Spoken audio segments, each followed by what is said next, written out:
Welcome to Lecture 2 of our Economics series.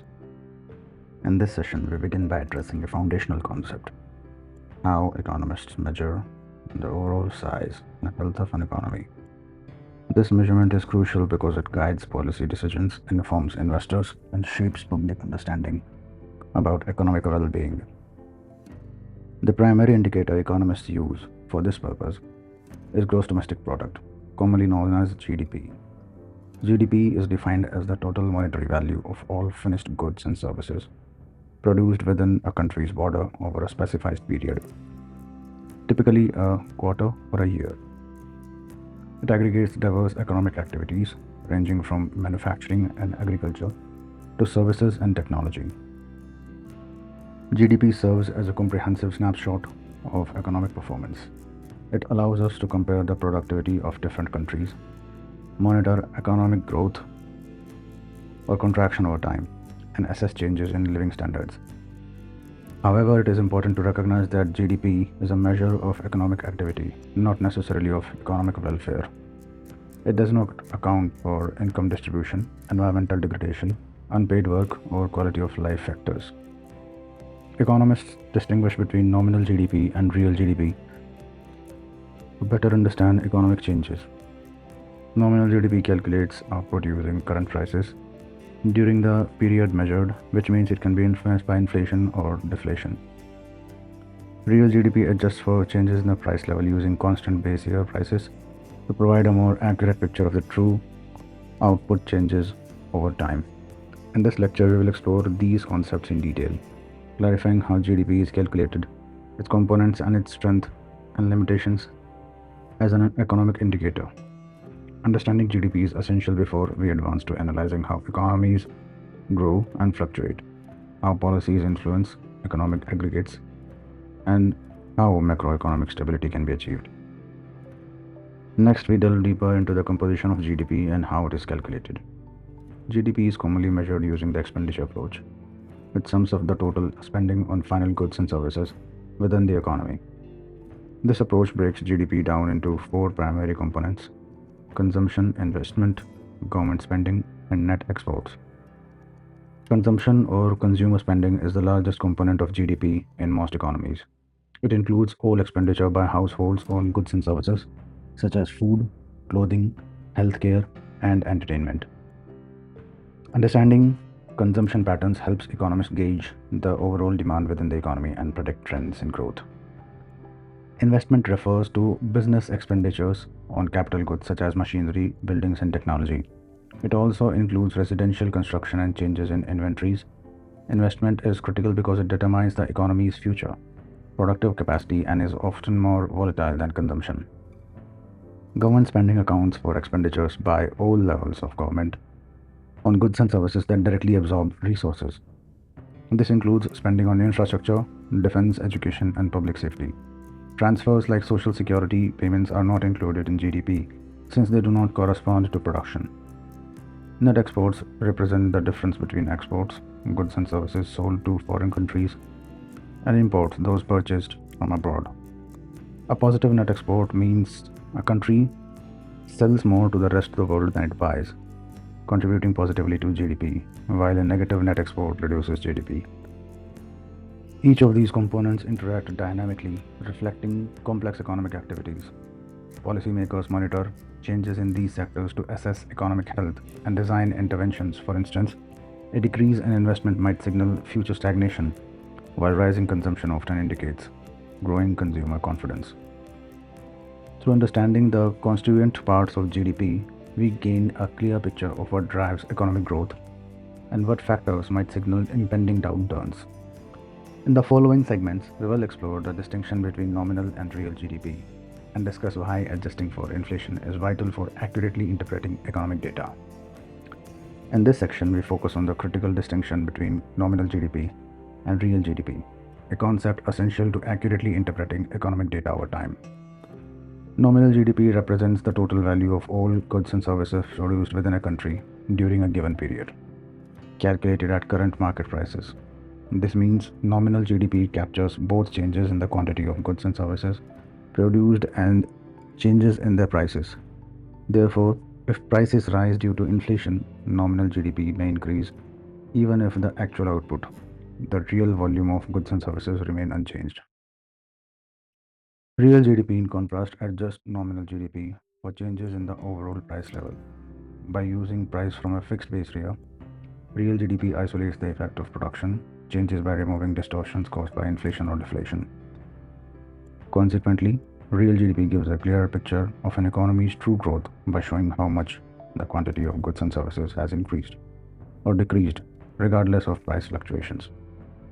To calculate real GDP, economists apply a price index known as the GDP deflator, which measures the average price level of the basket of goods and services included in GDP. Dividing nominal GDP by the GDP deflator yields real GDP expressed in constant dollars, enabling meaningful comparisons over time. Understanding this difference is crucial. Policies, investment, and international comparisons rely on real GDP to assess genuine economic performance without adjusting for inflation. Nominal GDP figures can be misleading, overstating growth during periods of rising prices or understating it during deflationary phases. In upcoming sections, we will explore how shifts in GDP components affect these measures and discuss alternative indicators that complement GDP in evaluating economic welfare. While GDP is undeniably a fundamental tool for measuring economic activity, it possesses several important limitations that must be acknowledged to fully understand its role in assessing economic health and societal welfare. Firstly, GDP fails to capture the distribution of income and wealth within a country. Two nations may have similar GDPs but starkly different inequality levels, which GDP aggregates mask entirely. This means GDP growth does not necessarily translate into broadly shared prosperity. Secondly, GDP omits non-market activities that contribute significantly to well-being. Unpaid domestic work, caregiving, volunteer service, which have considerable economic value, are excluded due to their lack of market transactions. This omission especially understates the economic contribution of women and informal sectors. Economic activities that harm the environment may increase GDP in the short term by boosting production or cleanup efforts, but they reduce long-term sustainability and quality of life. Fourthly, GDP excludes the underground or informal economy, which in many countries constitutes a large portion of economic activity. As a result, GDP can understate actual economic output and employment, particularly in developing nations with a substantial informal sectors. Additionally, GDP does not consider leisure, quality of life, or social factors such as health, education, and security. Economic growth measured by GDP may coincide with declines in these areas, thus limiting its use as a comprehensive welfare indicator. Finally, international comparisons of GDP are complicated by differences in price levels and purchasing power across countries. But methodological challenges remain. In recognition of these limitations, economists and policymakers increasingly supplement GDP with alternative measures like the Human Development Index, Genuine Progress Indicator, and Green GDP to capture economic, social, and environmental dimensions of well-being. Understanding GDP's strength and shortcomings is crucial for interpreting economic data with nuance, designing effective policies, and moving towards more holistic measure of societal progress. Recognizing the limitations of GDP as a sole measure of economic performance has led economists and policymakers to develop alternative indicators that better capture the multifaceted nature of national well-being. One prominent alternative is the Human Development Index, created by the United Nations. The HDI combines data on income, life expectancy, and education to provide a broader perspective on development.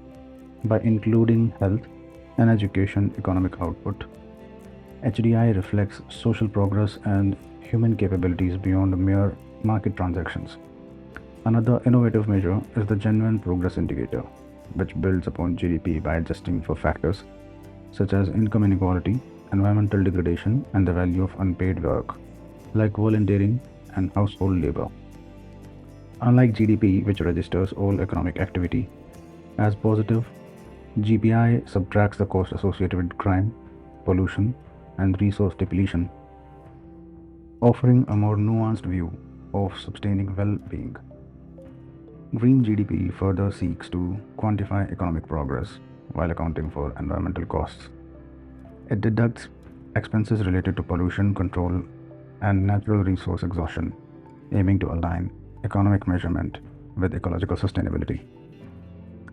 Other indices include the Gross National Happiness, pioneered by Bhutan, which evaluates psychological well being, community vitality, cultural diversity, and environmental health, and the Happy Planet Index, measuring how efficiently countries produce long, happy lives per unit of environmental impact. While these measures diverge in methodology and scope, they share a common goal: transcending the narrow focus of GDP to embrace economic, social, and environmental dimensions of prosperity. Integrating these alternative indicators with GDP can assist governments and researchers in crafting policies aimed not only at economic growth but also at equitable, inclusive, and sustainable development. In the following lectures, we will return to the core macroeconomic themes, applying this enriched understanding of economic measurement to analyze growth cycles and policy interventions. In addition to gross domestic product, economists utilize a range of macroeconomic indicators to better understand the complexity and nuances of economic health. These indicators complement GDP by providing insights into various aspects of economy, including standards of living, employment conditions, inflationary pressures, and external trade relationships. One key macroeconomic indicator is GDP per capita, which divides total GDP by the population size. This metric adjusts for population differences and offers a more meaningful gauge of average economic output per person, serving as a useful proxy for living standards across countries and regions. The unemployment rate is another vital statistic measuring the percentage of labor force find employment. High unemployment typically signals economic distress, while very low unemployment can indicate a tight labor market with rising wage pressures. Inflation rates, tracked through indexes like the Consumer Price Index, reveal the pace at which prices for a basket of goods and services are rising. Moderate inflation is typical in growing economies, but hyperinflation or deflation can both lead to economic instability and impact purchasing power. Interest rates influence economic activity by affecting borrowing costs.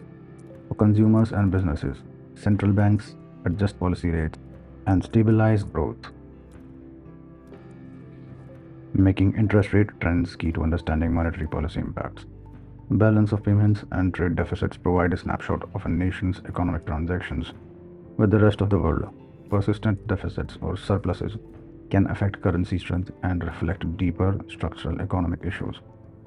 Other advanced indicators include consumer confidence indices, which gauge public sentiment on economic conditions, and business investment figures, reflecting firms' expectations of future demand. Together, these indicators form a comprehensive toolkit for analyzing economic performance beyond the GDP.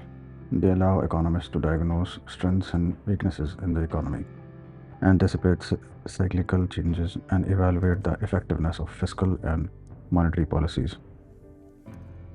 In future lectures, we will integrate these indicators into models explaining economic fluctuations and growth, enabling a richer understanding of macroeconomic dynamics. Economic forecasting plays a crucial role in macroeconomics by helping analysts, policymakers, and businesses anticipate future economic conditions using a combination of statistical models, economic indicators, and expert judgment. Forecasting models typically rely on a variety of economic variables such as GDP growth rate, inflation interest rates, unemployment levels, and consumer confidence indices. These variables serve as input to econometric methods, which include regression analysis, vector autoregression, and time series model like ARIMA that map the relationship between variables and project their future values. One common approach is the use of leading indicators, economic statistics that tend to change before the overall economy shifts. Examples include manufacturing orders, stock market performance, and new housing starts. Analysts combine these lagging indicators such as unemployment rates, and coincident indicators like industrial production to build multifaceted forecasts. Models vary in complexity from simple linear regressions to dynamic stochastic general equilibrium models, which incorporate microeconomic foundations to stimulate how economic agents behave under uncertainty and policy changes. While models provide structured frameworks for predictions, economic forecasting remains challenging due to the known laboratory setting of economies and the influence of unforeseen events, political decisions, and behavioral factors. Despite limitations, forecasting allows government to design fiscal and monetary policies proactively, helps businesses make informed investment decisions, and guides financial markets. In essence, economic forecasting combines rigorous quantitative method with qualitative expertise, enabling society to navigate uncertainties and promote macroeconomic stability and growth. In the next lecture, we will analyze how aggregate demand and aggregate supply determine output and price levels in the short run, deepening our understanding of macroeconomic fluctuations. Now we will explore two of the most fundamental concepts in the macroeconomics: aggregate demand and aggregate supply. These concepts form the core of aggregate demand aggregate supply ADAS model, which explains fluctuations in economic output and price levels in the short run and long run. Aggregate demand represents the total quantity of goods and services demanded across all sectors of the economy at various price levels during a specific period. It is the sum of consumer spending, investment by businesses, government expenditure, and net exports minus imports. The aggregate demand curve slopes downward, indicating that as the overall price level falls and the total quantity of goods and services demanded rises. This negative relationship can be explained through several factors. The wealth effect. Price changes affect consumer wealth and thus consumption. The aggregate demand curve slopes downward, indicating that as the overall price level falls, the total quantity of goods and services demanded rises. This negative relationship can be explained through several effects. The wealth effect. Price changes after consumer wealth and thus consumption. The interest rate effect. Price changes influence interest rates and investment. And the international trade effect. Price changes affect net exports. Aggregate supply, on the other hand, reflects the total quantity of goods and services that producers in an economy are willing and able to supply at different price levels. Unlike aggregate demand, the aggregate supply curve behaves differently in the short run and in the long run. In the short run, the aggregate supply curve is upward sloping, meaning producers respond to higher prices by increasing output due largely to sticky wages and prices and limited adjustment time. Factors such as labor availability, raw material costs, productivity, and technological advances influence aggregate supply. In the long run, aggregate supply is typically represented as vertical, indicating that the economy's output is determined by factors like technology, capital stock, and labor force rather than prices. This reflects the economy's full employment output, or potential GDP, where resources are utilized efficiently. Understanding the interaction between aggregate demand and aggregate supply enables economists and policymakers to analyze economic fluctuations, why recessions happen, what causes inflation, and how policies might restore equilibrium when aggregate demand shifts due to changes in consumer confidence or fiscal policy. The equilibrium price level and output adjust accordingly. Similarly, shifts in aggregate supply from technological changes or input costs also affect the economy's overall performance. Next is fiscal and monetary policies. Fiscal and monetary policies are the two primary macroeconomic tools used by governments and central banks to regulate economic activity, control inflation, and promote growth. Fiscal policy refers to the government's use of taxation and spending to influence the economy. By adjusting tax rates and government expenditure, fiscal policy can either stimulate economic activity during downturns or cool down an overheating economy during inflationary periods. For example, increasing government spending on infrastructure projects or cutting taxes puts more money in consumers' hands, boosting demand and encouraging businesses to invest in higher. Conversely, higher taxes and reduced spending help reduce deficits and dampen demand. Monetary policy is managed by central banks and involves controlling the money supply and interest rates to influence economic conditions. When central banks lower interest rates, borrowing becomes cheaper, encouraging consumption and investment. Raising rates has the opposite effect, helping to slow inflation. Central banks also use tools like open market operations, buying or selling government securities, to regulate liquidity and stabilize the financial system. These policies work in tandem and often complement each other. During the recession, expansionary fiscal policy can be supported by accommodative monetary policy to maximize stimulus effects. However, coordination is essential since fiscal deficits financed improperly can lead to inflationary pressure, complicating monetary policy goals. Both policies aim to stabilize the economy, achieve full employment, control inflation, and foster sustainable growth. Understanding how they function and interact helps explain government responses to economic crisis and guides debate on optimal policy design. Next is labor market. The labor market is a critical component of macroeconomic analysis, representing the arena where workers supply their labor and employers demand it, facilitating the exchange that determines employment levels and wages. At its core, the labor market functions like any other market, with supply and demand forces interacting. Individuals or labor suppliers offer their services in exchange for wages, while firms, as labor demanders, seek to hire workers to produce goods and services. The wage rate acts as the price of labor. Unique to the labor market are various characteristics and complexities. For example, unlike products, labor is not homogeneous. Different skills, education, and experience level create diverse labor segments. Mobility limitations, union activities, minimum wage laws, and power of employers can all influence wage setting and employment outcomes.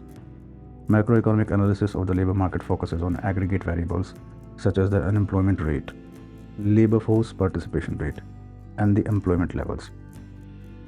The labor force includes all individuals actively engaged in or seeking employment, while those neither working nor looking for jobs are classified as outside the labor force.